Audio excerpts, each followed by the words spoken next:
Castor, raconte-nous une histoire. Père Castor, raconte-nous deux histoires. Père Castor, Père Castor. Bien le bonjour. Ou bonsoir. Ça dépend de plein de trucs en fait. Vous êtes venus pour une histoire ? Ne perdons pas de temps.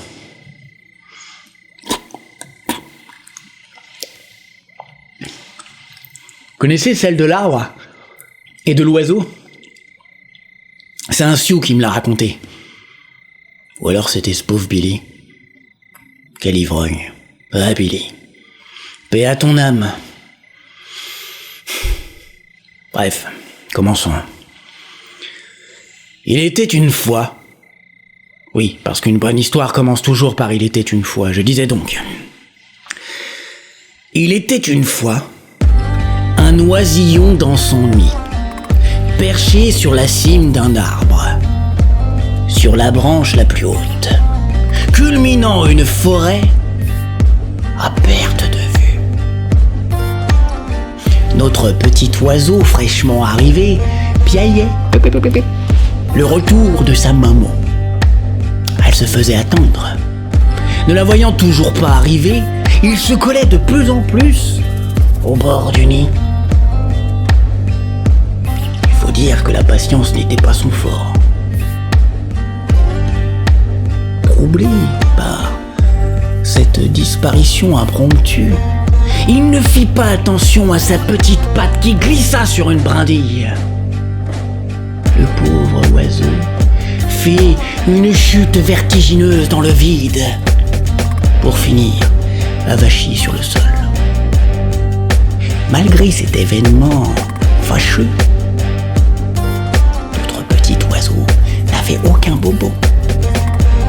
La chance lui sourit. Il était tombé sur un amas de feuilles qu'il avait amorti. En bas, l'atmosphère était pesante. Il faisait sombre. Les bruits et les cris dans l'obscurité ne présageaient rien de bon.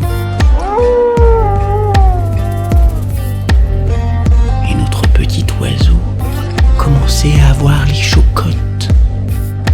Il se mit alors en tête de retourner dans son nid douillet, loin du tumulte de la forêt. Il ne savait pas encore voler, mais grâce à ses pattes et son petit bec, il se hissa de plus en plus haut, passant de branche en branche, pour arriver enfin au seuil de sa maison. Quelle ne fut pas sa surprise de trouver un tas de grosses plumes joncher le nid. Sans aucun doute, elles devaient appartenir à sa maman. Mais où pouvait bien-elle se cacher ? Il avait une grande histoire à lui raconter. Soudain, un sifflement aigu se fit entendre derrière lui. Il se retourna vivement et vit un énorme serpent, déformé par une bosse. Il eut à peine le temps de comprendre que sa maman était dans son ventre qu'il la rejoignit sans un bruit. Fin. La morale de cette histoire, c'est qu'il ne faut jamais revenir à son point de départ, même si le changement semble inquiétant. Rien de bon n'est à présager à celui qui rumine le passé.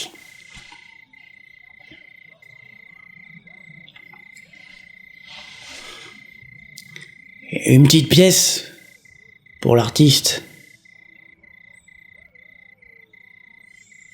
Hein ? Les temps sont durs, hein ? Les temps sont durs, pauvre Billy.